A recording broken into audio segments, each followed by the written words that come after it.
What's up, A to Z Sports here live on this Thursday. I almost forgot what day of the week it is, but it's already a Thursday morning, which feels great. Austin Stanley and Sam Phelan here with you guys talking Titans on this Thursday about a major misconception about the Titans roster. And honestly, guys, I'm kind of flying blind on this show, which is fun. I'm like a viewer with what we've got going on with this major misconception because Sam and some of our other staff writers at A to Z Sports.com came up with a concept back a couple days ago, I guess it was, about the Titans roster. What I do know is that we're going to ask everybody involved here today in the chat on Facebook, YouTube, and Twitch, which Titans position group is under the most pressure going into the 2023 season. And then we'll talk about one guy who's under a lot of pressure in this season, regardless of position group he is. It's Christian Fulton, who we heard a little bit from as mandatory minicamp wrapped up a couple weeks ago. Christian Fulton, cornerback, second-round draft pick, has some really, really good flashes in his first 3 years, but he's been injured a lot, and he was one of the main names at the forefront of the blister or callus conversation that Mike Vrabel had back in January. So we'll play a little bit of video from Christian Fulton, and he has high expectations and a really big, bold prediction for himself going into a contract season with the Titans. So the Magic Bucket also wraps us up. Sam, you are in possession of the Magic Bucket today. Is it within reaching distance? So you're going to have to go fetch it. Yeah, I got it. We're ready to go. You're good to go? Yeah. All right. Good deal. Let's get this thing rolling, but tell the people what they got to do first. Before we kick things off with today's show, make sure everybody watching shares the show, helps us out in the best way possible. If you're watching on Facebook, hit that share button in the bottom right corner. If it's YouTube that you're watching on, take that link, send it into a group chat, go into your texts, throw it in a group, throw it to a friend, find somebody who loves the Titans or loves NFL football, or that you just want to put onto the A to Z Sports family. Make sure you share the show with them. You can retweet us at A to Z Sports. However it is that you found and joined the A to Z Sports family, make sure you are helping somebody else do it as well. That's the best way to support us. It's the best way to grow and make these conversations even more widespread, get more people involved, and that's the kind of thing that we like. So share the show before we kick it off here on a Thursday. Yep, let's do it officially. Welcome into A to Z Sports, powered by the BetMGM app. I'm Austin Stanley. He's our Titans reporter, Sam Phelan at A to Z Sports.com. We are Nashville's on-demand sports talk network, going live weekday mornings at 8 Central Time on Facebook, YouTube, and Twitch. Links to the show segment by segment on our Twitter timeline, and also hit us up on Instagram and on TikTok for more great Titans coverage. You got to thank our sponsors because they do make it happen for us, and they help out all of you guys, like Wilson County Hyundai. Make them a part of your new car buying process by going to see them in Lebanon or wilsoncountyhyundai.com. The Bone and Joint Institute, boneandjointtn.org, the region's destination for comprehensive and orthopedic sports medicine care. Farm Bureau Health Plans. Get better with Farm Bureau Health Plans on your coverage, rates, and service at fbhp.com/ATOZ. The Aura app, keeping you safe online with a 2-week free trial with our link, aura.com/ATOZ. And Krebs Kubota, an elite Kubota dealer with 3 locations across the mid-state, Columbia, Franklin, and Murfreesboro, online at krebskubota.com. So Sam, as I mentioned, I'm flying a little bit blind on this show, as the major roster misconception about the Titans going into the season is something that you and Mauricio Rodriguez had been working on for website content on A to Z Sports.com. Somebody did ask, Brad says, is misconception intentional on the graphic? I tried to be cute with it. Yes, I know that I misspelled misconception. It was on purpose because I thought about it being a miss, but also the misconception as well. So it's trying to be a double meaning.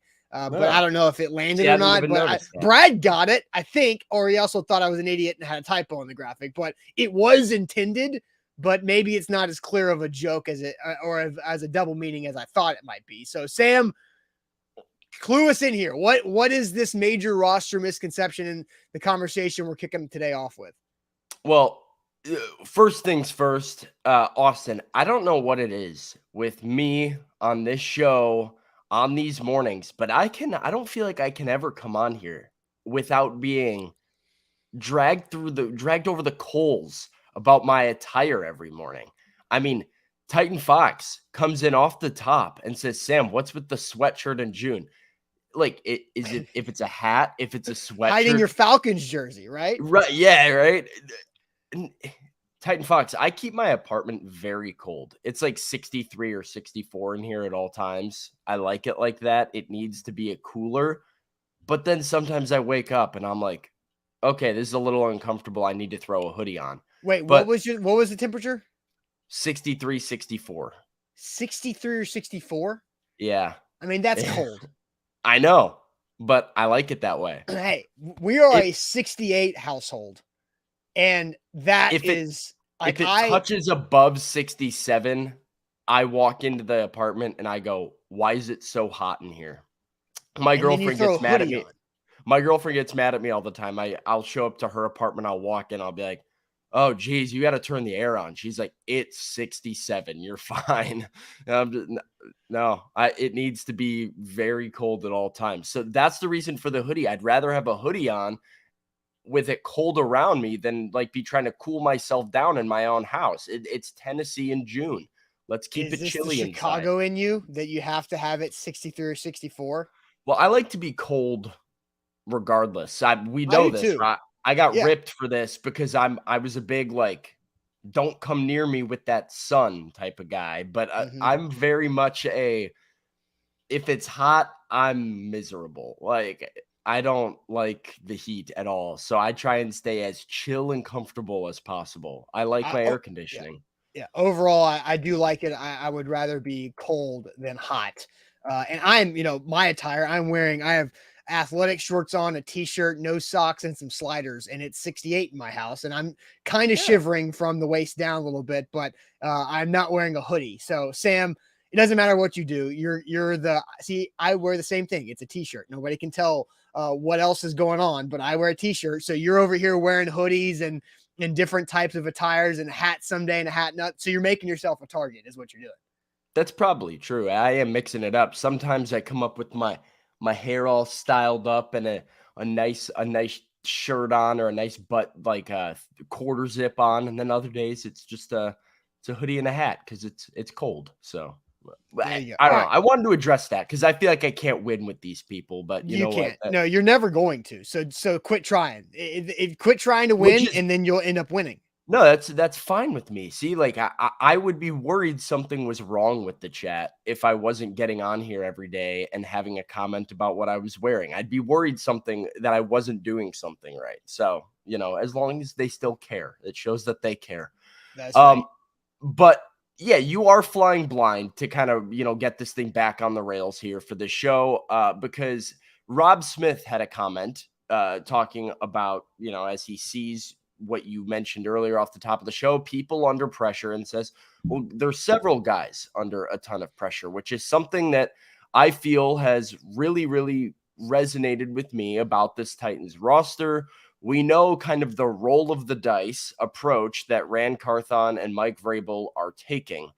I do, however, believe that there is a misconception within the fan base, mainly nationally, looking in at this Titans team and saying the group with the most to prove and the group under the most pressure this season is going to be that wide receiver room. I think that's the overall consensus about the Titans right now. They say that's the perception, right? Of the right. team. I believe the perception of the team, right? Fair enough, because I think on paper it's the weakest position group, but I don't necessarily believe weakest means they have the most to prove or that they're under the most pressure. I think a lot of the Titans season is actually going to come down to a different position group that I think has more pressure and I think has the most to prove of any group on this team headed into this season. All right, let's make a quick audible because I did think of something when you brought up what the perception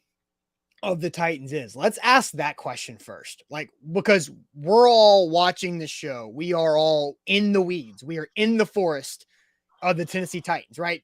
And so let's take a step back and think, what do we think? What do we feel like the overall perception of the Titans organization is this season from a outside of the forest perspective, because we're all in it. We all understand that. So let's ask that question now, kind of on the fly here, a little audible. What do we think is the perception of this Titans team first and foremost? So what do you think is the perception of this Titans team first and foremost? A little audible here off top of the show. But first, let me tell you guys about the Aura app. I'll tell you this, the perception of the Aura app is great, because all we've talked about is how me, Sam, and Zach have all signed up with Aura using our link, aura.com/ATOZ, to where we get a 2-week free trial with the Aura app to keep us safe online. They automatically submit those opt-out requests for data brokers to get rid of your information. Data brokers are the ones that lead to your mailbox getting stuff you never wanted,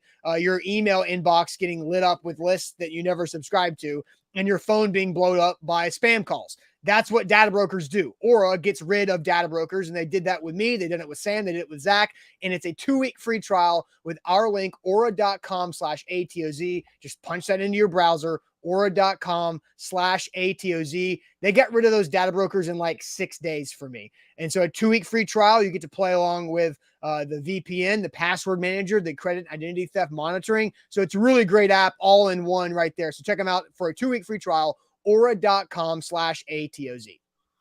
Today's show is powered by BetMGM, the king of sportsbooks. I got back on the BetMGM grind a little bit yesterday with some Major League Baseball action, started to get back into the groove, and I'm going to be placing wagers tonight on the NBA draft. You can do player props, draft props that are a lot of fun. Make the draft very fun to watch as you kind of predict what you think is going to happen. So get with the king of sportsbooks. Use that bonus code ATOZ Sports. And when you sign up, you can get up to $1,000 back in bonus bets if your first bet doesn't win. Use that code. It's ATOZ Sports with BetMGM. And even if your first bet loses, you get your money back in the form of a bonus bet up to $1,000. That's the best way to do sports gambling. And you can make every game and every play mean more with the king of sportsbooks. That's BetMGM. I've also got a BetMGM feature that I think is awesome, and I play it every day. So we'll talk about that here later on. But so Sam, you're going through and we're talking about the major misconception of this Titans roster, and we'll talk about what position group we think is under the most pressure. Real quick, Lucas asked, is Aura an app or a website? It's both, right? So you can just go to the link, aura.com/ATOZ. You sign up, you get your 2-week free trial because you used our link, aura.com/ATOZ. Then you download the app and then you're all set. So that's that. So what is the perception nationally of this Tennessee Titans team? Because I do think that's interesting, of a little audible side tangent question to kick things off before we talk about what position group is under the most pressure. So what is the perception? And so I did want to get to, Danny says a middle of the road. Eric says 8-10, missed the playoffs. If lucky, the perception is not his perception, though. Landon says well-coached, physical team with a lack of skill players. I mean, I think so far, those 3 comments that we've read are pretty spot on. Joe says outside perception is the lack of name recognition on the offensive and skill positions. In reality, the O-line is the key to the season. We'll talk more about, I'm sure, the back half of that, but Joe also good, and Landon getting some credit for a great answer. And then Luke also comes in, great coach with decent players and major health issues. I would agree with that. Sheila John Huff says national media is always spot on. And Frank says irrelevant. Hey, GK is back after a hiatus. He says, it needs to be proven, a serious show that this franchise is serious about building a winning legacy and to stop being mediocre and having fans accepting mediocrity. Hey, GK, maybe we'll put that on our summer topic list that we've got here. We'll credit GK for coming up with a show topic on having a serious show that this franchise is serious about winning and building a winning legacy. Okay, GK, we'll do that later on this summer while we got some time. So Sam, what do you think is the national perception of this Titans franchise and team right now?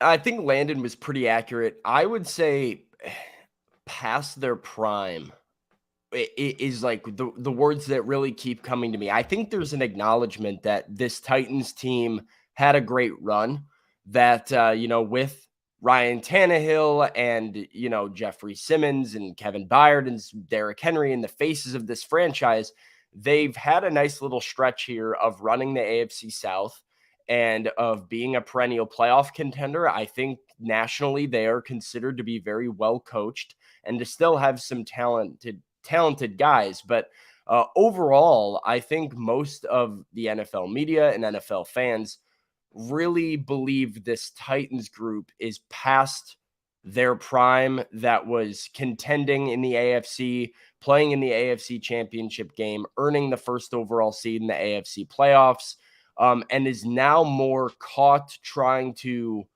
live in the glory days of running it back with Ryan Tannehill and Derrick Henry, despite being not good enough to do it anymore. I think that's the perception. I think what people miss is exactly what the Titans are building in the trenches, is just how severe their injury issues have been in the past. And really, I think it's misunderstood how much Ryan Tannehill is capable of in this offense if he's fully healthy and complemented by Derrick Henry. And then, of course, the national storyline is the other thing Landon mentioned, the lack of skill players. It's the lack of wide receivers and the lack of weapons. You're not going to have any of these guys going in the first 4 rounds of your fantasy football draft. And the number 2 wide receiver is probably going to be somebody who doesn't get drafted at all. So that's what fans know, right? You know who's on the fantasy big board. You know who's in the fun graphics that they show on NFL Network. And the Titans don't have that. So they continue to be overlooked for that reason. Yeah. Real quick, GK brings up why the sarcasm. You misunderstood my statement, not about our show, meaning the franchise needs to show seriously that they are want a winning legacy. And GK, I actually, after I read it, like by not reading it out loud, I did get what you're saying. And yeah, apologies for the sarcasm there. And I did write this down on our summer topic list, Sam. And I think this is what GK is getting at. We don't have to talk about it now, but I do think it works over the next couple of weeks. Is how serious is this franchise in building a Super Bowl contender versus building a massively successful football business? Because winning a Super Bowl helps football business, obviously, right? But, there is a bottom line that you can have a massively successful football business, but not spend the money in building a Super Bowl contender where the bottom line is really, really good if you're not completely pouring in all the resources to win a Super Bowl, kind of like GK is saying. So it goes back to the salary cap versus cash situation. They're building or going to build. I think it's still on the plan to have this new stadium, which affects everything about the football business, but does it affect negatively the football Super Bowl contention? Who knows? Because I think that's an interesting conversation. So GK, props. I'll give you that one because maybe we'll bring that up later on. And also real quick too, Foster Tate asks, is there a podcast version audio only of the show? Yes.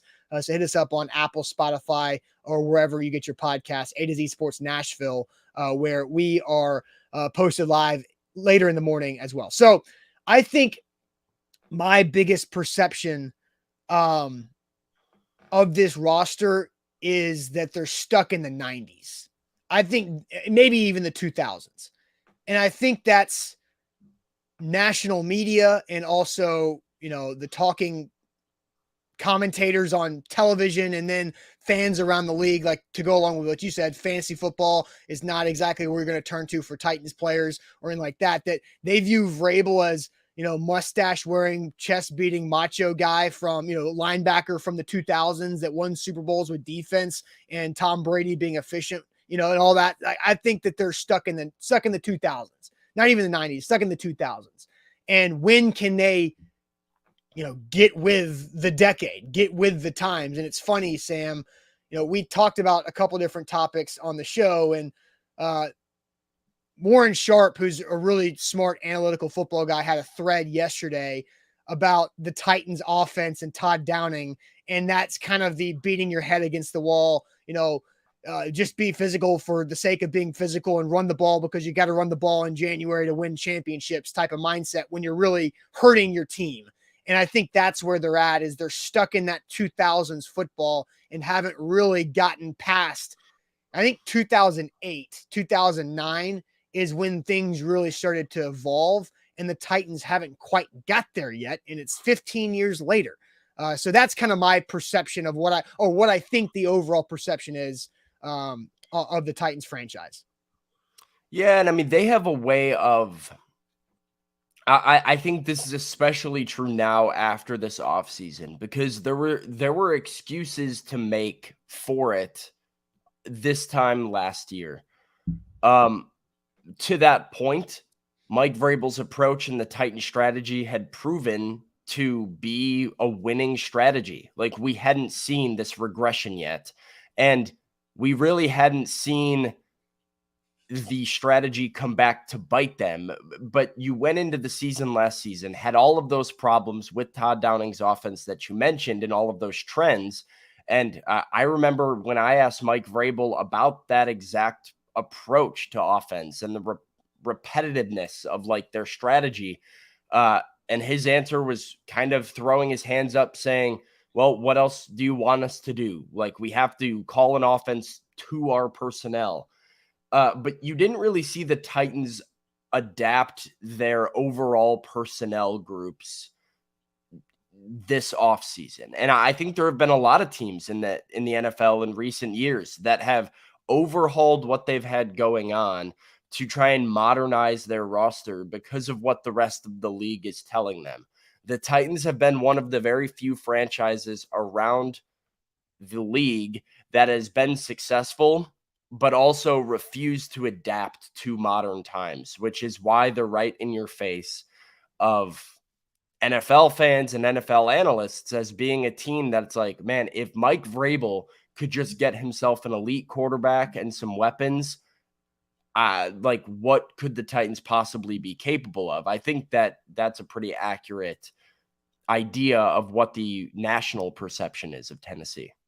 Fair. All right. So now let's get to the main topic of the show now that we had our little audible there. So Sam, kind of reiterate what the major roster misconception was that you thought off the show, and then we'll ask the question about position group under the most pressure. Well, listen, like we said, right, it's all about the skill positions and it's specifically about wide receiver. I think that nationally, most people are discussing the Titans and saying, yep, Titans are good. Yep, they have Derrick Henry. Yep, they have Mike Vrabel. That defense could be good, but they don't have wide receivers. So the season to other people all comes down to what the Titans have as far as playmakers and weapons. That group's under the most pressure. That group's under the microscope. That group has something to prove. I think that that's true, but I do think there is another group that is far more important and essential to the Titans' success this season, and I think has a lot more expectations and pressure on them this year than the wide receivers, and I think not enough people are talking about it. All right, so let's open up to everybody once again. Which Titans position group is under the most pressure this season? Which Titans position group is under the most pressure this season? And Sam, tell everybody about the Bone and Joint Institute, where they can maybe relieve some pressure from those injuries. I see what you did there. Yeah. The Bone and Joint Institute, they're the region's destination for comprehensive orthopedic and sports medicine care. You can visit them at boneandjointtn.org. Whenever you get hurt in life, you have to know who to trust. The Bone and Joint Institute is out there in Franklin with over a dozen specialists who can help you through any type of injury. They have a state-of-the-art rehab facility on campus to help in your recovery, and it's all under one roof in one building to make your life as convenient as possible. From your clinic to testing to rehab to imaging to surgery, it's all in one spot. So don't worry about having to drive all over the Middle Tennessee area just to go to this appointment or that appointment. You just go out to Franklin, you see the Bone and Joint Institute. It's all in the same place and it's convenient, great care. Schedule an appointment. Go to the people you can trust at boneandjointtn.org. And with BetMGM, you can always win big with our bonus code ATOZ Sports. That means you get a second chance on that first bet, because if you hit the first bet, great, but go big with it, because if you miss your first bet, you get up to $1,000 back in bonus bets when you sign up with bonus code ATOZ Sports. Also, something that BetMGM is doing this summer, I don't know if you've played this yet, Sam, but every day you can swing for prizes. And what that is, the baseball feature that they have on BetMGM, where it's basically a video game. It's King Griffey Jr. style Nintendo 64 video game where you're the batter and you got 4 spots in the strike zone to pick from. You select your spot, the pitcher throws, and you hit, a single, a double, a triple, a home run, whatever it may be. And depending on what your hit is, you get a prize. So yesterday, I hit a double. What I got is a bet 20 on Major League Baseball and get a $10 bonus bet. So I got that, and I bet my $20 on the Reds and Astro parlay, hit that, and then put my $10 on the Braves to win the World Series. So you can do that every day on the BetMGM app, which is really fun. So check them out at betmgm.com with our code ATOZ Sports. So Sam, I'll let you get to the comment section to kick us off here, answering the question, which Titan position group is under the most pressure this season? What are the folks saying on Facebook, YouTube, and Twitch? Steve says it is the corners. Titans Kyle says it's the offensive line. Pistol Ramsey says the wide receivers. Scott is O-line. John is O-line. Cameron Strong is cornerback. Mike says wide receivers. Cody says the O-line. Same with Jody and Brad and Raymond. A wide receiver from Tighten Up. Wide receiver from Matt Drew. Quarterback from Jonathan, O-line from Chris, CBs from Andre, O-line from Jarrett, coaching from Jay. That's an interesting one. Coaching. Not a position group, but yeah, that's a different conversation, and we've got some of those planned. Yeah. I'll allow it because I think it's a fascinating comment here for this exercise. Eric says, cornerback, O-line from Kenneth, from Jason, from Billy, from Josh. Quarterback, due to the lack of wide receivers, says Trevor. Wide receiver and O-line from Myram. O-line from Corey. O-line from Jeff. Corner from Jay. Andre says corner is 1 and O-line is number 2. Eddie says it's the linebackers. Pistol Ramsey reiterates wide receivers. Ronnie's with him on wide receivers with maybe offensive line. We've got Hammer saying wide receivers. Richie says the general manager has something to prove. Mac, Johnny say O-line, and Sam is linebackers. Landon, linebacker. So Austin, a lot of wide receiver answers. Probably O-line is the most common answer. But when I think about pressure, I think expectations. And in order to have expectations, I think there needs to be investment. And when I look at the wide receiver position, I don't see investment and I don't see expectations. I think Traylon Burks might be under some pressure this year as an individual to take the next step and prove that he maybe not is a wide receiver 1 this season. I think he can and will be, but at least that he has that in him for the future. He needs to show something.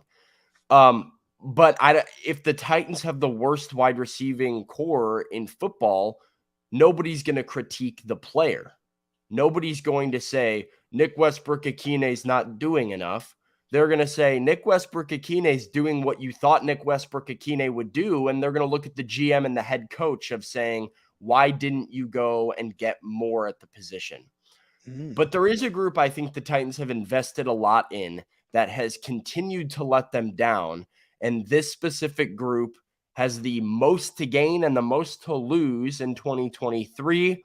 And for me, it's cornerback. The chat was on it. I think this is the group. These are the top 10 on the Titans depth chart as far as like what I've seen, who's getting reps during these OTAs and mini camps. So Fulton, McCreary, Sean Murphy-Bunting, the newcomer free agent addition, Elijah Molden, Caleb Farley, Trey Avery, Chris Jackson, Alonzo Davis, Eric Garrer, and Stephen Jones were all some UDFA rookies that have worked into the rotation as well. But when I look at this group, Austin, I see a second-round pick, a second-round pick, a third-round pick, a first-round pick, a free agent signing that you gave some guaranteed money to. I see a lot of guys that have been invested in by the Tennessee Titans that so far have been a major problem, have not been able to stay on the field, have gotten beat deep. There's a lot of issues there. And I think this is the season for Christian Fulton to be in a contract year, prove that he can stay on the field and be a CB1.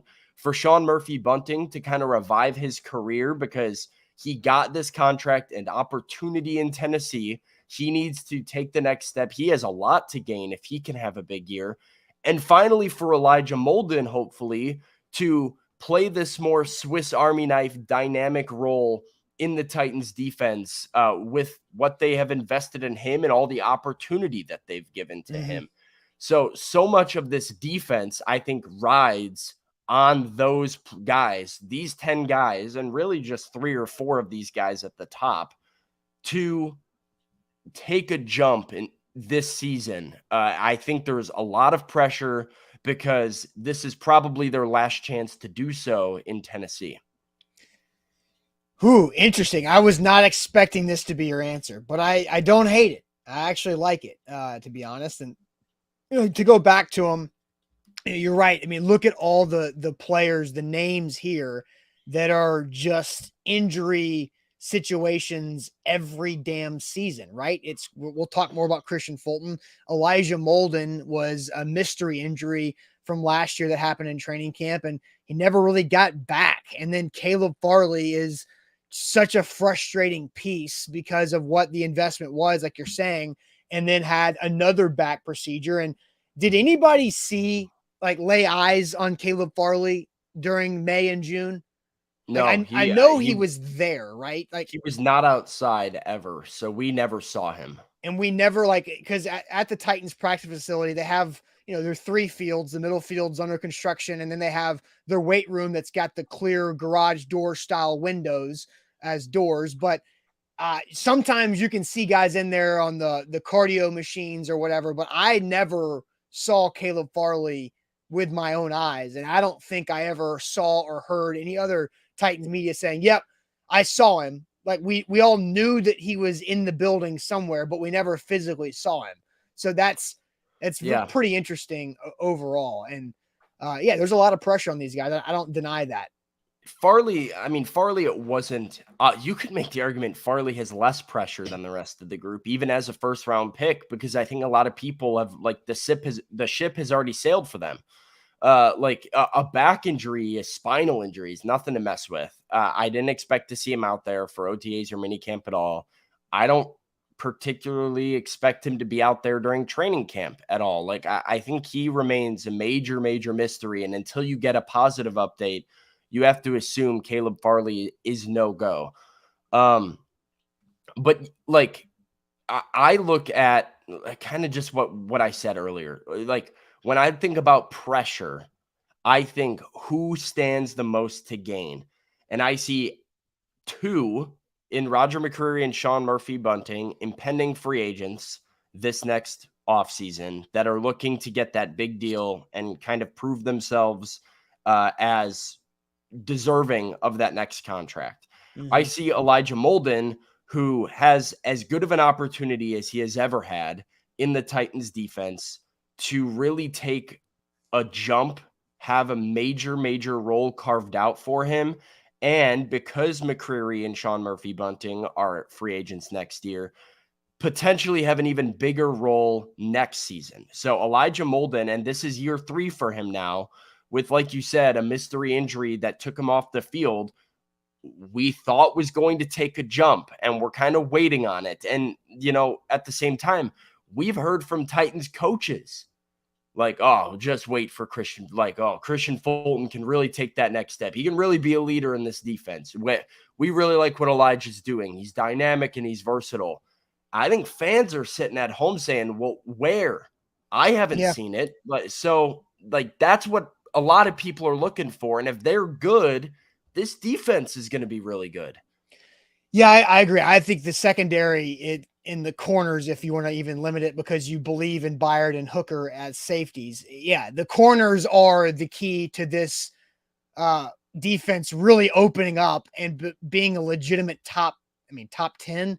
I don't think it's unfair to say the Titans defense has top 10 potential. What are the expectations on it? I definitely think it's top 15, top half of the league with the defensive front they have. And we also haven't seen Harold Landry with our eyes yet either, to my knowledge, and he's coming off the ACL. So it's interesting because Um, and you have the comment up. Fulton is a free agent next year, not McCreary. Yeah, Did I say McCreary's got McCreary? you. May If I I don't if know. I if I said McCreary, didn't mean McCreary. Yeah, I was referring to Christian Fulton with Murphy Bunting, who will be eligible for new deals. Yes. And Caleb Farley's fighting for his NFL life. I don't think there's really a way that he is not on the roster this year because of how his first round pick contract is. Because of the dead money the Titans are set to owe him or have a count against the cap, that you'd rather just have him on the roster for another year and then see what you can get out of him rather than cut him and not have that potential and have him count like $8 million on the cap for not being around. So I think and maybe we can set up a doc talk, Sam, over the next month after as we approach the the training camp with the Bone and Joint Institute, because I just looked this up. Caleb Farley, his injury happened in early to mid-November. So let's just assume that he had surgery towards the middle to end of November. He's right around 8 months out of that microdiscectomy, which is, he's had this thing before. So what's that month range that you expect him to be back at full activity? And is it 9 months? Because that's when training camp starts. And 10 months is when the preseason is over. And so 11 months, you're already into week 3. So where is that at? Where is he at with that? And, where can we expect him to go? So I do think that's interesting that you answered that. Now, Andre has a super chat, and I'm going to use Andre's super chat to pivot to my answer for the question, which Titans position group has the most pressure heading into this season? And we'll get to my answer and Andre's super chat here in a second. But Farm Bureau Health Plans, wrong graphic there. Farm Bureau Health Plans is where you should turn for your health coverage. And it's so easy to do it. FBHP.com/ATOZ is the website. And they've been serving Middle Tennesseans and Tennesseans across the entire state for over 75 years. And you've heard it with Titans radio for a decade plus with Farm Bureau Health Plans. They also help out the Vol Network. They invest in the sports in this state, from the pros to college to high school and beyond. Farm Bureau Health Plans, you'll see their billboards and banners on youth baseball fields all summer long because they care about their community, because they are the community as well. So plan on Farm Bureau Health Plans for health, dental, and vision. 200 plus locations across the state. So every corner, every county of the state has you covered online. Start your process at fbhp.com/ATOZ. The King of Sportsbooks, BetMGM, powers today's show. You can get with the King of Sportsbooks and use the bonus code ATOZ Sports and get up to $1,000 back in the form of a bonus bet if your first bet doesn't win.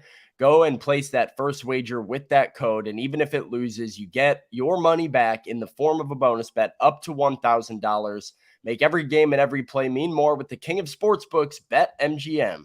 All right, so asking the question, which Titans position group is under the most pressure heading into 2023? Sam, your answer was the cornerbacks, and I think it's a good answer. They're definitely up there. I'm not going to go with corner. Andre brings in a super chat. He does give you the props, 100%, Sam. It is a passing league. The Titans don't have a number one wide receiver, but the Titans do have a group dead last in yards allowed.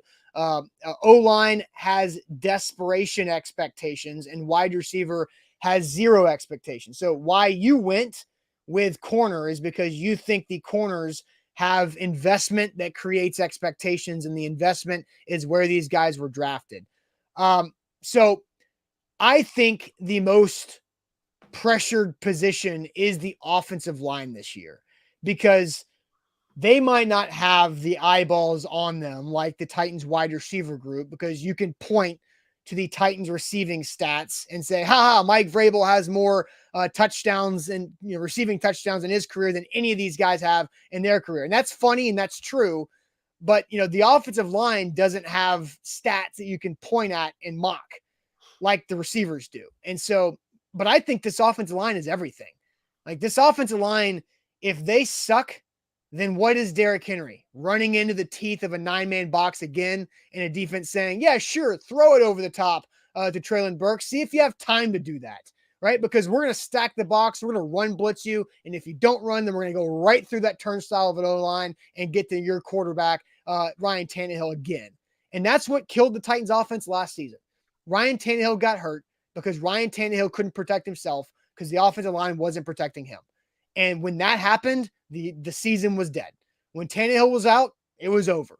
And you can bring in Dennis Daly. You can try to bring in anybody else on the O-line. I just think the Titans O-line, while they've invested more into it because of Andre Dillard, a first-round draft pick, and Peter Skoronski, another veteran free agent acquisition, not a big one, but a versatile one in Daniel Brunskill, and a third-round, second-round guy in NPF. There's investment there. And I think we all know the starting 5 offensive line. From left to right, it better be Dillard, Skoronski, Brewer at center, then Brunskill at right guard and NPF at right tackle. If it's not that, if those 5 guys don't win those 5 jobs and it starts with Dillard and NPF, then I don't know where the Titans O-line turns to. One injury throws it into a goofy situation too. But I think the Titans offensive line is under the most pressure because they're the key to everything. They're the key to Derrick Henry working, the key to the play action pass working to help out a underinvested wide receiver room. And also, I would prefer Chigakonkwo not have to chip. Yeah. So if the offensive line can do their job and Chig can get out on routes early, that's just going to help everything else too. So that's where I go with the offensive line. The only reason I didn't pick the O-line, kind of to Andre's point, is I feel like the expectations on the group are desperate expectations. I mean, they threw this Andre said, together. Yeah. I mean, they threw this thing together, but I don't know if that really warrants big expectations for me. Like, to me, the reason there's less pressure on the offensive line is because the only thing they need to do to really get some heat off of them is be better than the group last year, which is not hard to do. Like, it would be great if all of these guys clicked and you had a really solid offensive line blocking for Derrick Henry and protecting Ryan Tannehill. That would be, a dream come true for the Titans. But I don't think anybody has the expectation or the idea that that's really what you're getting into. You're just hoping that there can be some marginal improvement. At least I am. And I think a lot of fans are. And for that reason, I think the pressure is a little bit less than that of corner, because if you get a few of these guys right, like even if Andre Dillard is bad and Peter Skoronski hits, does that cause a problem? Yes, but I still think you're better than you were at the position last year. So, like, as long as they're healthy and a little bit more productive and impactful, it's less pressure than corner, who really has I think the expectations are high. Yeah, no, the expectations are high. I guess why I think I have more pressure on the O-line is because I feel like the 5 guys are the only 5 guys, right? Like somebody asked me about Dylan Radins. That's fair. There's very little depth. Yeah, like, look at this. Yeah. That's 10 names. And the last 3, Alonzo Davis, Eric Garr, and Stephen Jones Jr., those are undrafted rookies that are, but that's the top 7. Chris Jackson has gotten burnt his fair share in the NFL, but he's also done some good things. Trey Avery got smoked Monday Night Football in front of everybody in Buffalo, but Trey Avery made some legitimately good strides throughout his season as a UDFA, right? I mean, exactly. Like that was. And so I guess where I sit with the corners is, yeah, those top 5 really need to play their role, but you really need 3 to be consistently available and good. And so we're talking about 5. And then I think the top 2 on the right are really, really solid depth for what they're looking for. Real quick, before we kind of move on here, Kenneth says those 3 won't make the roster. You mentioned those 3 UDFAs in the bottom right. Well, I have an article coming out later today on AtoZSports.com listing 3 Titans whose stock is going up after OTAs and minicamp that I think are really, really trending in the right direction. one of those three guys is on my list. So if you want to read more about one of those guys that I think is looking like they might make a 53, looking like they might have an impact on this team, check out that article later this afternoon. All right, tease. Let's talk more about Christian Fulton, because he was asked a lot of questions a couple weeks ago at mandatory minicamp. We're going to play Christian Fulton, who has a bold prediction for his season, and ask you guys what you think about said bold prediction. But first, Krebs Kubota, they are and need to be your preferred equipment dealer and provider in Middle Tennessee. Krebs Kubota, 3 great locations in Murfreesboro, Columbia, and in Franklin. And they've been there for 18 plus years serving Middle Tennesseans. And they are an elite Kubota dealer. What does having the elite Kubota dealer label mean?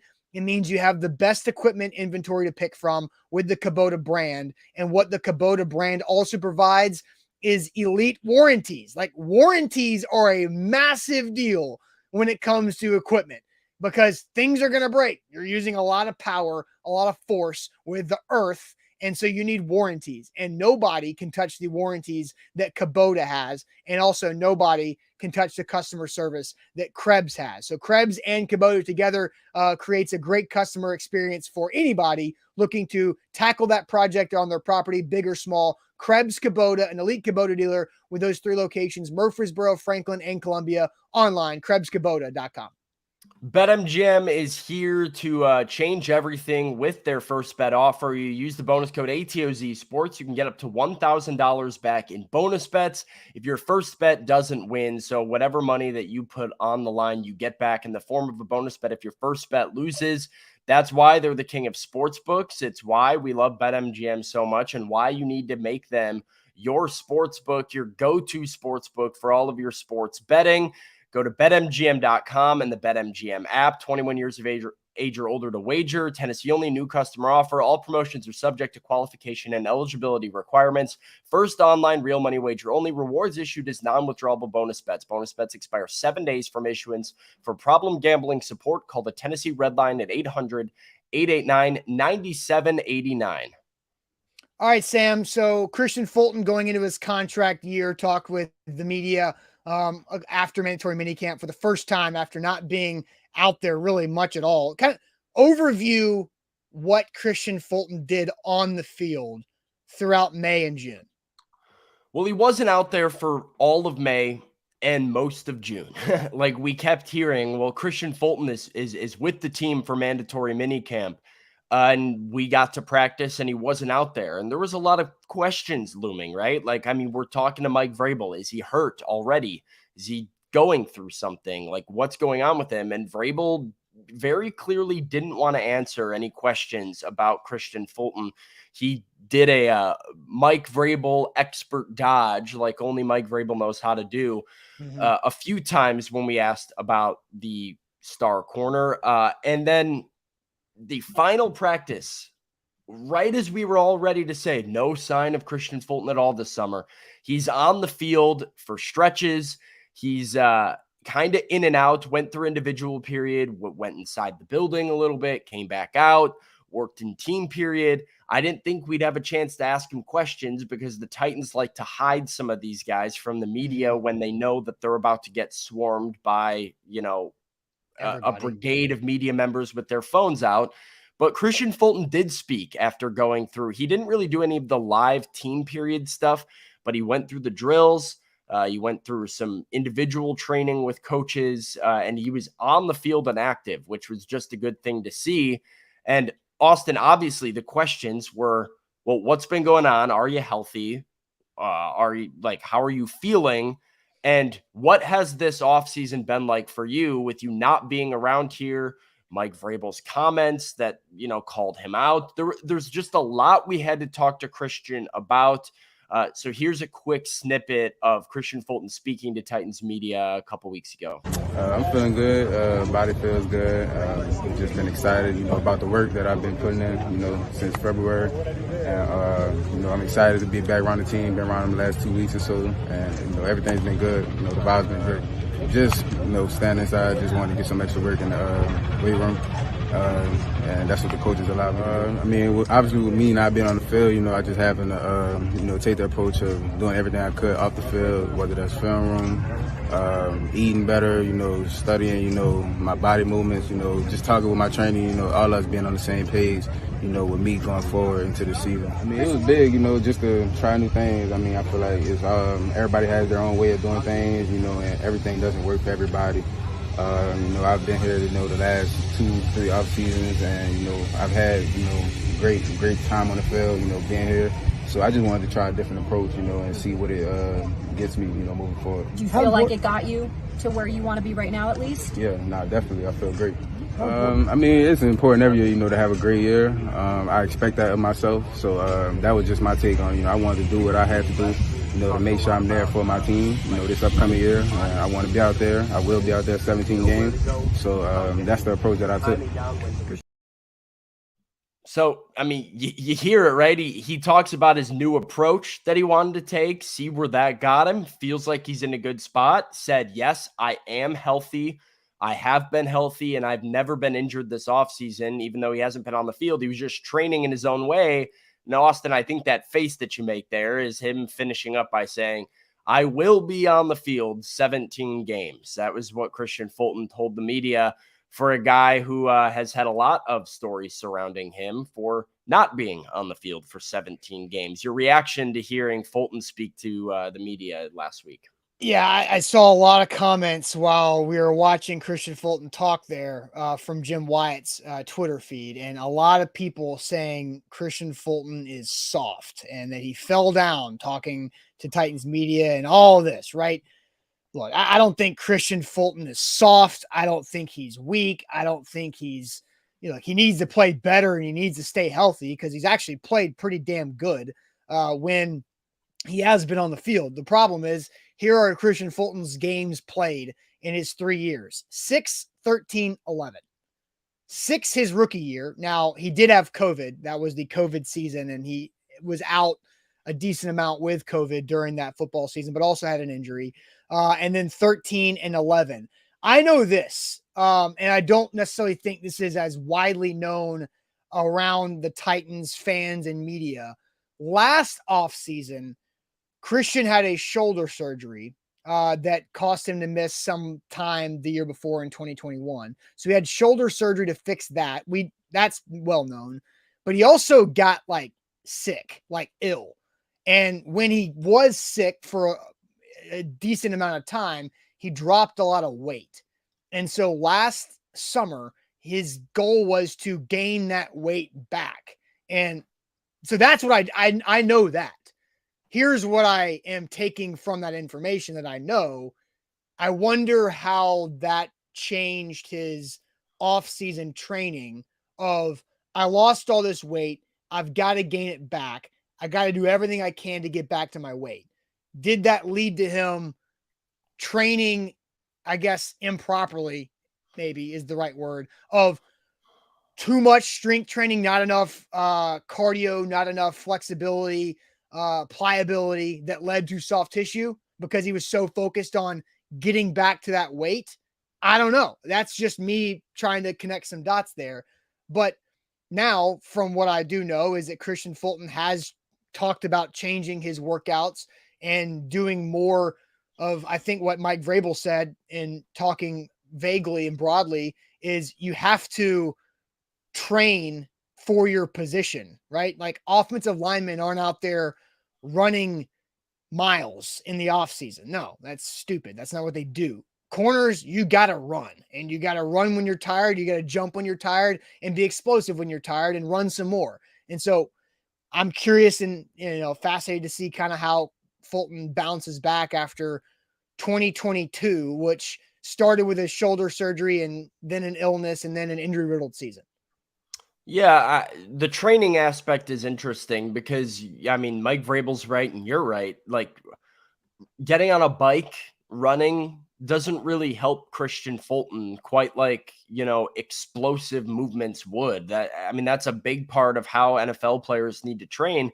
Any athlete needs to train. You have to train your body at the speed and with the type of movements that you're going to be doing in game. I don't know how familiar you are with this, Austin, but like if you ever go play pickup basketball or slow pitch softball, even, or flag football with your friends, whatever it is that you're doing, if you haven't done it in a while, there are these different muscle groups Mhm. that you're using that your body, you feel the next day and you go, oh, well, I didn't even know I had a muscle there. I didn't know I could be sore there. I didn't know I could pull that. Because these movements are very particular explosive movements that your body doesn't train for, even as somebody who runs every day, lifts weights every day, tries to do things to stay in shape. I go out there and I swing a softball bat for an hour and I'm sore the next day because Yep. I that's a different range of motion. And so that's kind of what Vrabel is talking about and what Fulton is talking about of what he needs to do. Running, biking, weightlifting is not the same as flipping your hips at speed and trying to run a hard 40 with, keeping up with Jamar Chase. Like these are different, Yeah. very, very different things. And so his ability to do Well, that and have his he'll run sorry, 40 40s. He'll run 40-yard dashes and then do corner drills, right? Like, because in the fourth quarter, you're exhausted, but you still got to be disciplined in your back pedal. You still got to be able to come out of your break quick and react, really strong after, playing 60 snaps. Or as somebody in the chat says, it's hard to train. And me just says it's hard to train when you're going to be in the field for 100 plays a game. Yes, but you got to do it. Somebody's got to do it. yeah, I mean that's exactly what offseason training is, and that's what Mike Vrabel keeps saying. I know it's easy to make fun of the building the callus, but he wants these guys to be fine-tuned and have some durability to their training and not just kind of be in shape and ready to go. And then that first sign of them getting beat up, right? Like that's kind of what we talk about, right? If I were to go play a game of flag football right now, I'd come away with a hamstring, with a hip, with a groin, with all these other banged up injuries, right? Your calves would be so tight the next day you couldn't walk. Yeah. Right. But if I'm training with some of those explosive movements, if I'm doing things like that over and over and over again, by the time September comes around, I could probably go play a flag football game and not come away feeling like crap all the time. It's about how much you build up your body to do individual things. And I don't know exactly what Christian Fulton did differently this offseason. He seems to think his body will take to this more, but the hope is that this is a training strategy that he has needed all along. And without the issues like the sickness, like the losing weight that could have affected what he did in the past, that this will finally create some of the durability in his soft tissue to keep him on the field. Yep. So will he play all 17? Who knows? I don't expect any NFL player to honestly play all 17 games. I just think that's a little bit unrealistic. So look, he's got a lot. So, I mean, we can go through this pretty quickly here, Sam. How many games do you think Christian Fulton will play in 2023? Like, what is that bar of expectation? Because saying 17 is a lot. And I don't know if I could I might be able to pull up the Titans defense to see how many guys played in every game last year to kind of give us a bar. But how many games do you think Christian Fulton will play next season? Well, I think the bar should be 14. I think like if we're setting a realistic bar for Christian Fulton being healthy and being available, you're allowed to miss one here and there. I mean, there bangs, bruises, things happen. 14 is the number that prevents him means he didn't go on IR, didn't miss significant time together. How many do I think he plays? I'll say 13. I was going to be a little bit more. I'll say 13. I'll be nice. Do you know? I want you to guess how many Titans defensive players Played 14. Do you think played 17 games last season? 2. 3. It's Roger McCreary, Kevin Byard, and it's got to be like Dylan Cole or somebody. DeMarcus Walker. Okay. Dylan Cole, I think, played like 15 or 16. But he played 15, yeah. And then guys that played 16.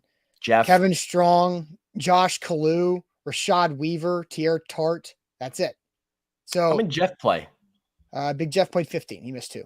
Okay. So again, that's telling you, you don't have a lot of guys. You've got like 6, and a lot of them are, Josh Kalu, Kevin Strong, Tier Tart that played 16 or more games in a season, or DeMarcus Walker's, right? So it's not exactly just protocol to have a defensive player play that many games. So I think 13 is the right number to expect from Christian Fulton. If it's anything over 13, then props to Christian Fulton for making some changes. Yeah, 14. So 14's that success bar. If he's out there for 14, he gets a thumbs up. If he's out there for 13, I'm not happy. Like I don't think you're necessarily happy with missing 4 games in the season. Depends on the situation, though, right? I mean, if it's 1 because of rest at the end of the year, whatever it is, like whatever. But anything other than 13, you're looking at another season like last season, and then you've got problems. So yeah. And Jody says the Dallas game shouldn't count coaching decisions, right? Like True. I think that's fair. And Big Jeff missed the Dallas game because there was no reason to play him. So yeah, absolutely. So some of those things do matter like that. All right, Sam, it is time now for the Magic Bucket to end our Thursday show. So let's get it rolling.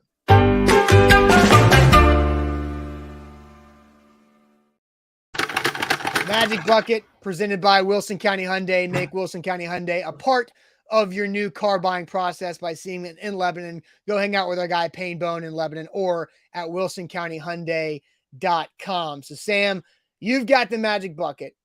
I don't know. I wasn't on the bucket last week, so you can pull from me first. All right. Let's see. I'm gonna get you a really good one. I'm gonna try and dive down to the depths of. And while you're doing that, for the folks that are asking where are the stickers, the Magic Bucket changes hands too many times, and there's too many different people doing the Magic Bucket. There's a lot of stickers in the bucket, but should I add the scoop there? You I'm gonna can add if you this. want to. Yeah, we're gonna do it for the people because I've been seeing a lot of sticker comments recently. So scoop there it is. Yeah. Is gonna go on the Magic Bucket. Let's do Eric it. said, "Did I miss the shades?" Yeah, probably. Yesterday. I don't know. Yeah, throwing shades Wednesday. I don't know where to even put this thing, but I think we're gonna go right at the bottom here. Yeah, there's no room. That's also why we're not doing stickers. There you go. All right, so there it is. Lucas says the OGs want the stickers. There's just no room. And again, there's too many moving pieces for somebody to have stickers. Eric is calling me out as well. Oh, I don't have sunglasses. I meant to get these yesterday. I hate the sun. I don't go out in it enough to like. If you hate the sun, you should also have sunglasses. But I do get this nice little tan though. That's what I'm worried about more than anything, is that I tan pretty easily, and I'm worried that I'm gonna get the sunglass tan lines. Oh man. All right, well, you go get some damn sunglasses that are $9.99 from your local retailer, and I'll go to Five Below and get some sunglasses. There you go. But all right. I'll try and do it tomorrow. I will. Okay, right. Hit me with this is for me. All right, for Austin. Yep. Here we go.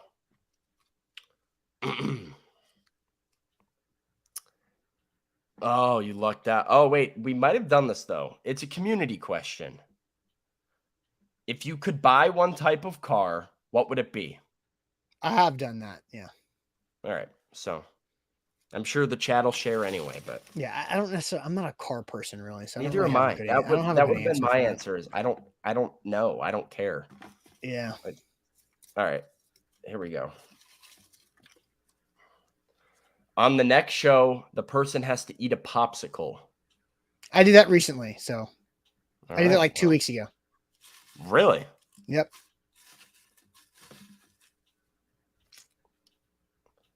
Community question. If you could travel anywhere in the world, where would it be? Okay. I don't think I've done this. So I've never been to Europe. I've never been outside of the North American continent. So I would say, there are some spots in Greece that you just see that are insane looking, that don't look like a real place. And so I do feel like Santorini is an easy question and is an easy answer for that one. But I also am very intrigued by Dubai. It just looks like it's almost like a desert, but like a Jetsons version of the desert. That's exactly what Dubai is. Right? Yeah, Um, it's like the Jetsons in the desert, but now and not like in the future. yeah, I mean, I would recommend Europe. Europe was fantastic when I Yeah. was there. I mean, I loved Europe. I had never been either. Never had really left the country until I was in Europe last summer. And yeah, like a good point for Devin is like most of those countries, once you get there, they're Yeah. very cheap. Like the flight, very expensive. Getting around can be very expensive, but like doing things in those locations can be very cheap and affordable. It was I mean, great. another one like Iceland looks really freaking cool. That's mine. Oh. Well, it's one of my two. So it was Italy forever. It's still Italy. Like I want to just keep going back to Italy. I love spending as much time there as I can. But for a location that I haven't been, it's Iceland and South Africa are the two Cool. that I would Okay. like to the two that I Right. would like to go to. So Iceland, yeah, is just beautiful. And then I think Cape Town's pretty cool. They've got a little bit of everything. They got the big city, they got the beaches with penguins on them, and they have mountains right there that you can do so all types of stuff. All right, Sam. Now it's time for you to pull.